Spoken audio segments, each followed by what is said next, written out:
Hello students, again I am on the same topic, derivation of the formula, that's the class 11th physics.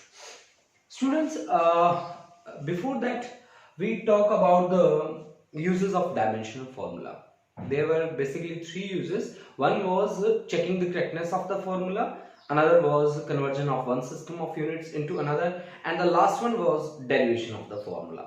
कि with the help of dimensional formula हम क्या क्या कर सकते हैं. सबसे बड़ी बात थी कि हम कोई भी गिवन रिलेशन ट्रू है या नहीं है ये हम चेक कर सकते हैं कि whether the given relation is true or not. We can convert one system of units into another. We can convert CGS system to SI system, SI to CGS, SI to another system, CGS to another system. Also we can derive a formula. लेकिन formula drive करते समय हमें ये बात याद रखनी थी कि कोई भी फिजिकल क्वांटिटी मान लो हमें बनानी है तो उस फिजिकल क्वांटिटी की डिपेंडेंसी हमें गिवन हो कि वो किन किन फैक्टर्स पे डिपेंड करता है. अगर डिपेंडेंसी हमें गिवन है, in that situation we can easily make the make the formula, not the dimensional formula, make the formula.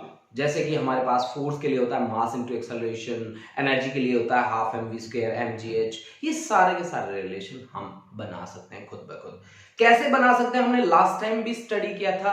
आज भी हम उन पे कुछ भी न्यूमेरिकल्स करेंगे. फिर उसके बाद हम आज एक बहुत ही इंटरेस्टिंग चीज करने वाले हैं स्टूडेंट्स. बहुत ही इंटरेस्टिंग रहेगा वो, जिसमें मैं आपको ये बात कहूंगा कि same nature of physical quantity can be added और सब्ट्रैक्टेड. अब इसी बात पे मैं बहुत सारे न्यूमेरिकल्स आपके सामने प्रेजेंट करूंगा और आई एम श्योर कि अगर आपने बहुत अच्छे से उनको देखा न्यूमेरिकल्स को तो आपको कोई प्रॉब्लम नहीं होगी इस चैप्टर में स्पेशली.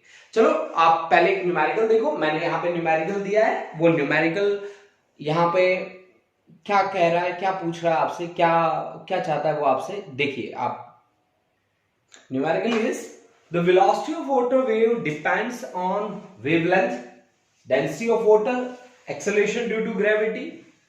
कि आपको कहा गया है कि जो वाटर वेव्स हैं उनकी वेलोसिटी आपको निकालनी है और वो डिपेंड करता है किस पे, वेवलेंथ पे डिपेंड करता है, ठीक है, डेंसिटी पे डिपेंड करता है, एक्सेलरेशन ड्यू टू ग्रेविटी पे डिपेंड करता है. आप रिलेशन बनाइए, फॉर्मूला बनाइए. तो सबसे पहले आपको क्या निकालना है, देखिए आपको निकालना है वेलोसिटी ऑफ वाटर वेव्स. ठीक है, आप उसको कंसीडर कर लें कि वेलोसिटी इज, क्या मान रहा हूं मैं, v मान रहा हूं. उसकी डिपेंडेंसी जिस दिन फैक्टर पे लिखी होती है आप प्रोपोर्शनलिटी का साइन लगाते हैं. This is proportional. अच्छा, डिपेंड्स ऑन किस पे, वेवलेंथ पे. वेवलेंथ को लैम्डा से डिनोट करते हैं students. Okay, density of water पे यहां पे गिवन है रो. अच्छा, और एक्सेलरेशन ड्यू टू ग्रेविटी यानी कि g. ओके, अब देखो जैसा मैंने पीछे कहा था, इनकी पावर अज्यूम कर लीजिए आप, a b और c. प्रोपोर्शनलिटी का साइन हटाएंगे, किसी कांस्टेंट से मल्टीप्लाई करना पड़ेगा. तो v is equal to k lambda raise to power a, rho raise to power b and g raise to power c. इसको आप मान लीजिए अपनी फाइनल इक्वेशन कि हाँ जी ये मेरा रिजल्ट आ गया, इक्वेशन 1. ओके, अब हमें कैसे काम करना है स्टूडेंट्स. अब हमें LHS और RHS के डायमेंशनल फॉर्मूला इक्वेट करने हैं. सबसे पहले आपके पास जो पजलिंग थिंग्स हैं उनके डायमेंशनल फॉर्मूला आप देख लो. LHS में मेरे पास है वेलोसिटी. आपको मैंने पहले ही कहा है as LHS is equal to RHS. अब LHS में क्या है, वेलोसिटी. RHS में क्या है, k लैम्डा की पावर a, अच्छा, रो की पावर b और g की power c. Okay students, LHS वाला है वेलोसिटी. वेलोसिटी क्या होती है भाई, वेलोसिटी आपको याद है सभी को, वेलोसिटी होती है displacement divide by time. Displacement means L length के डायमेंशंस होते हैं उसके, टाइम t बाय डिफॉल्ट इसकी पावर बन जाती है कितनी, 1. जब ये ऊपर जाएगा तो पावर हो जाएगा -1, यानी कि इसमें मेरे को मास नहीं दिख रहा. Then I can write it as m0 L1 T minus 1. This is the dimension formula for LHS side. Okay students, now take RHS. RHS side में मेरे पास है एक lambda. Lambda is wavelength. Wavelength मतलब लेंथ है ना, last length है तो L1. Okay, rho is density and students density is mass upon volume. Mass is m, volume is length into breadth into height. Mass is m, length का भी l, breath का भी l और height के लिए भी l, क्योंकि सभी के डायमेंशन किसके हैं, लेंथ के हैं. तो ये आपके पास आ जाएगा m अपॉन L3, तो m1 L minus 3, m1 L minus 3. Okay, तो आपके पास डेंसिटी का ये हो गया डायमेंशनल फॉर्मूला. डेंसिटी के लिए m1 L minus 3. g is acceleration due to gravity. है तो एक्सेलरेशन ही ना भाई, तो एक्सेलरेशन क्या होता है, velocity divide by time. Velocity divide by time. अब वेलोसिटी का डायमेंशन फॉर्मूला तो अभी अभी निकाला था, कितना था, L1 T minus 1 divide by T1, ऊपर आएगा L1 T minus 2. This is the dimension formula for acceleration due to gravity. Okay students, तो सभी आपके पास डायमेंशन फॉर्मूला बन चुके हैं.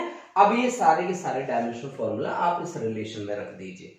आपने कहा है LHS और RHS इक्वल हैं, तो उसके बाद हम देखते हैं कैसे इक्वल हैं, इक्वेट करते हैं. स्टूडेंट्स आप स्क्रीनशॉट ले लें, उसके बाद मैं इसको रब करने वाला हूं और हम फिर आगे बढ़ेंगे. ओके, अब देखिए, अब मेरे पास सभी डायमेंशन फॉर्मूलाज मैंने निकाल रखे हैं. मुझे इनकी वैल्यूज पुट करनी है, बस जो निकाली हुई वैल्यूज हैं वो पुट करनी है मुझे. ओके, अब आप बताइए वेलोसिटी का आपने क्या निकाला था. वेलोसिटी के लिए फॉर्मूला था, dimension formula m0 L1 T minus 1. Constant के लिए आपको लेना होता है हमेशा यहां पे 1. लैम्डा वेवलेंथ, वेवलेंथ के लिए L raise to power a. Density था mass upon volume m1 L minus 3 raise to power b. g acceleration, acceleration है L1 T माइनस 2 और रेज़ टू पावर कितना, c. ओके, अब इन पावर को अंदर लेके जाइए आप. इधर है आपके पास m0 L1 T minus 1, that becomes equal to L raised to power a, m raised to power b, L raised to power minus 3b. इधर c अंदर लेके जाइए, L raised to power c, T raised to power minus 2c. अब बच्चा party आपको एक बात याद रखनी है कि जिनका बेस सेम होना, पावर उनकी क्या हो जाती है, ऐड हो जाती है. तो मुझे लेंथ एक यहां भी दिख रहा है, एक यहां लेंथ यहां भी दिख रहा है, एक यहां भी दिख रहा है, तीनों को ऐड कर दीजिए. तो m raised to power b, okay, L raised to power a minus 3b और प्लस c और T raised to power minus 2c. और इस साइड वाला कौन है, m0 L1 T माइनस 1. अब देखो भाई, उसके बाद हमें पावर्स क्या करनी होती है, इक्वेट करनी होती है. मास की पावर को मास की पावर के साथ इक्वेट करेंगे आप लोग, लेंथ की पावर को लेंथ की पावर के साथ. सबसे पहले मास की पावर को मास की पावर के साथ. ओके, अच्छा, उसके बाद लेंथ की पावर को लेंथ की पावर के साथ. ओके, उसके बाद टाइम की पावर को टाइम की पावर के साथ. ये लो जी, टाइम की पावर को टाइम की पावर के साथ. ओके, तो जब मैं मास की पावर को मास की पावर के साथ इक्वेट करता हूं LHS और RHS में, यहां मास की पावर है 0 और यहां है b, यानी कि b इज इक्वल टू क्या आ गया, b इज इक्वल टू आ गया आपके पास 0. ओके, अब लेंथ की पावर यहां पे कितनी है, a minus 3b plus c, that becomes equal to, length की पावर इधर कितनी है 1. ठीक है, यहां पे कितनी है, टाइम की पावर माइनस 2c है और इस साइड कितनी है, माइनस 1 है. तो c इज इक्वल टू कितना आ गया, 1/2 आ गया. अब देखो बच्चा कि b इज इक्वल टू 0 है, c इज इक्वल टू 1/2 है और ये दोनों की दोनों वैल्यूज इसमें रखो. अब a माइनस 3b, b की वैल्यू 0 प्लस c हाफ है, दैट इज इक्वल टू 1. अगर आप 3 into 0 तो 0 हो गया भाई, तो a plus half is equal to 1, तो a is equal to 1 minus 1 by 2, that's also equal to half. अब देखो भाई a is equal to half आया, b is equal to 0 आया, c is equal to half आया. ये put values of a b c in 1, put values of a b and c in 1 में put कर दीजिए भाई. 1 आपके पास कौन सी इक्वेशन है, ये वाली. ये फिर क्या आएगा रिलेशन, ये वेलोसिटी ऑफ वाटर वेव्स के लिए रिलेशन बन जाएगा आपके पास. ठीक है जी. तो 1 में पुट करते ही v is equal to k lambda का पावर a की वैल्यू कितनी है भाई 1/2. अच्छा, rho raise to power b की वैल्यू है 0, किसी की भी पावर 0 उसकी वैल्यू आ जाती है 1. g raise to power c की वैल्यू है 1/2. तो v is equal to k lambda की पावर 1/2 और g की पावर 1/2. 1/2 पावर का क्या मतलब होता है, अंडर रूट होता है. तो v इज इक्वल टू क्या बना, k अंडर रूट में lambda into g, lambda into g. This is the final relation that we have done with the help of dimensional analysis. Okay students, take a screenshot. After that we will move to the next numerical. Okay students, next numerical we have the period of revolution of a planet around the sun depends on the radius of orbit, mass of sun, gravitation constant capital G. We have to prove कि time period का square is directly proportional two cube of the radius. अब इस numerical को देख के आपको क्या पता चलता है, देखो इसको दोबारा ध्यान से सुनो कि हमें निकालना है period of revolution, that is the time period. Period of revolution का मतलब ये है कि टाइम पीरियड आपको निकालना है. उसकी डिपेंडेंसी आपको दे रखी है, डिपेंड्स ऑन वर्ड यहां पे लिखा गया है. रेडियस ऑफ ऑर्बिट पे डिपेंड करता है, मास ऑफ सन पे डिपेंड करता है, ग्रेविटेशनल कांस्टेंट पे डिपेंड करता है. तो प्रूव करो कि उसका जो पीरियड ऑफ रेवोल्यूशन है वो रेडियस के क्यूब के डायरेक्टली प्रोपोर्शनल है. ओके बच्चा पार्टी, अब आपको क्या करना है, सबसे पहले टाइम पीरियड आपको बनाना है. चलो स्टार्ट करते हैं, देखते हैं हमारा रिजल्ट हमारे फेवर में आता है कि नहीं आता. चलो काम करना शुरू करते हैं. हमें ये प्रूव करना है, ये लास्ट हमारी बात है. ठीक है, हमें निकालना है time period of revolution t, that is directly proportional to जो फैक्टर्स यहां पे मेंशन है आप उनका नाम लिख दीजिए. रेडियस पे डिपेंड करता है r, अच्छा मास पे डिपेंड करता है capital M, mass of sun पे डिपेंड करता है, ग्रेविटेशनल कांस्टेंट g पे, पावर्स भाई a b और c. प्रोपोर्शनलिटी का साइन हटाएंगे, किसी कांस्टेंट से मल्टीप्लाई करेंगे, k r raise to power a, m raise to power b और g raise to power c. This is the final relation. ये आपके पास है फाइनल रिलेशन. ठीक है, आप इसको मान लीजिए इक्वेशन नंबर 1. ठीक है, अब हमें वही काम करना है, डायमेंशनली हमें इक्वेट करना है दोनों साइड. LHS और RHS तो गिवन है आपको, equal as LHS is equal to RHS. आपको कहा गया कि LHS लेफ्ट हैंड साइड और राइट हैंड साइड दोनों बराबर है. अब आपको काम करना है. ठीक है, अब आप काम कीजिए खुल के. ठीक है, देखो जब आप ना ये जो चैप्टर पढ़ते हो इसमें सबसे अच्छी बात क्या है कि आपके स्टेप्स प्री डिफाइंड है, पहले से डिफाइंड स्टेप है. आप उन्हीं स्टेप को फॉलो करते जाइए.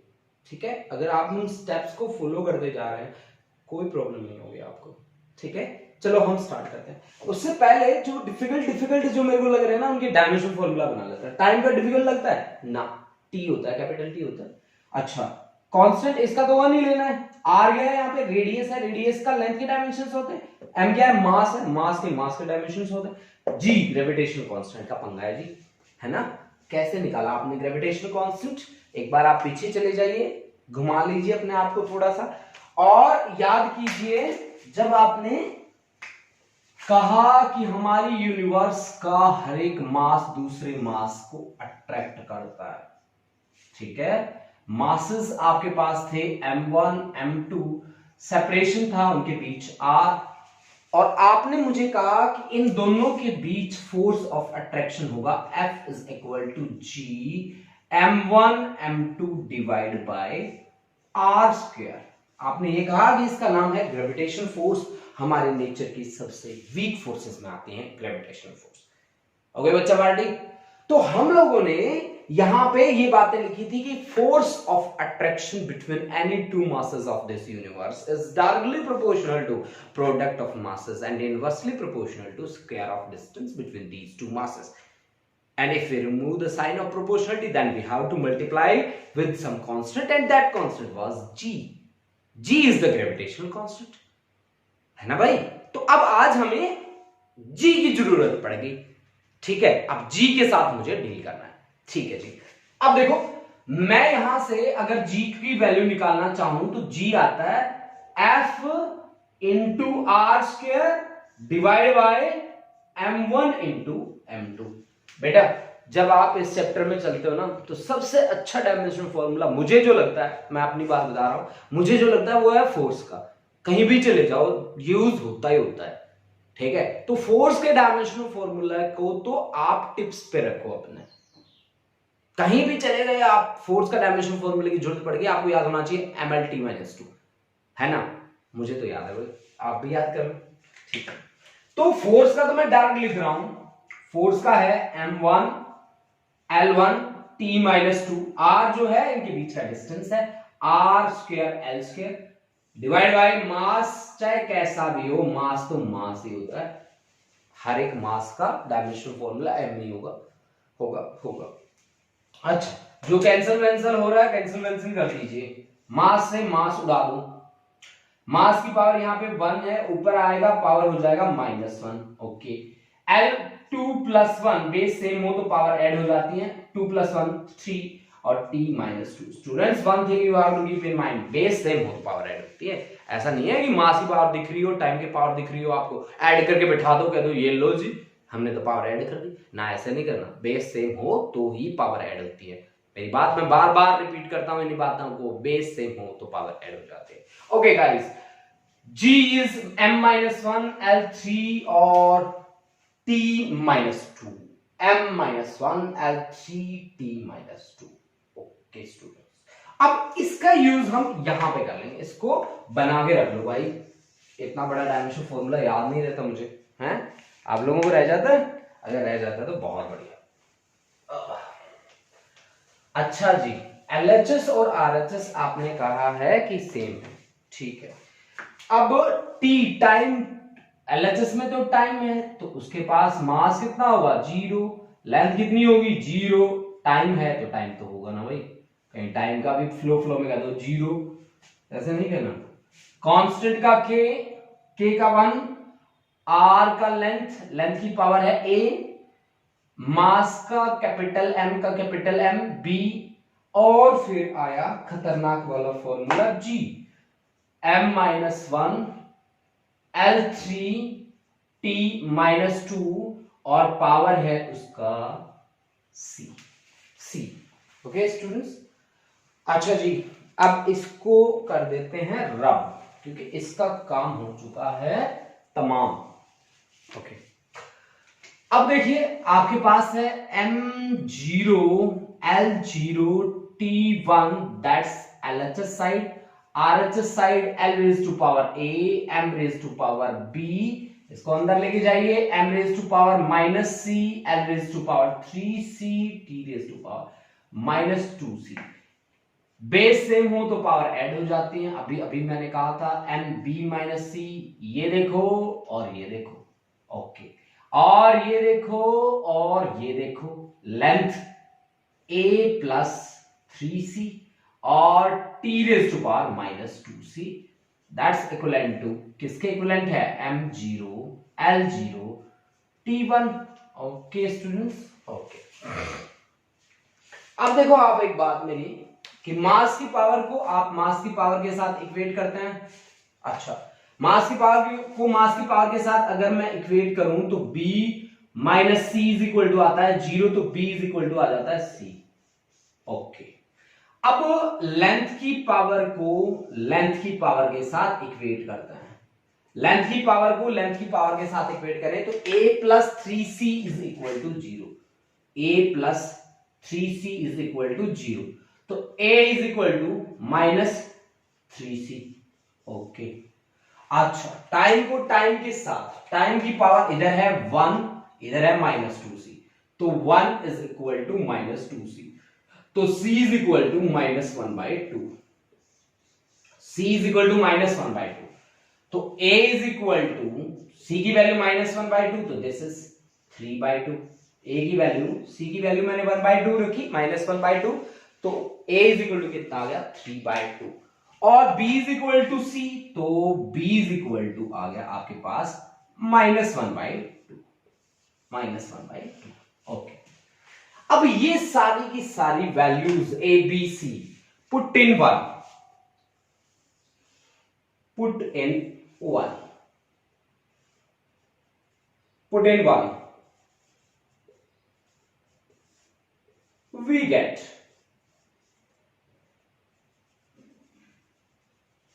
put in 1 में पुट कर दीजिए भाई।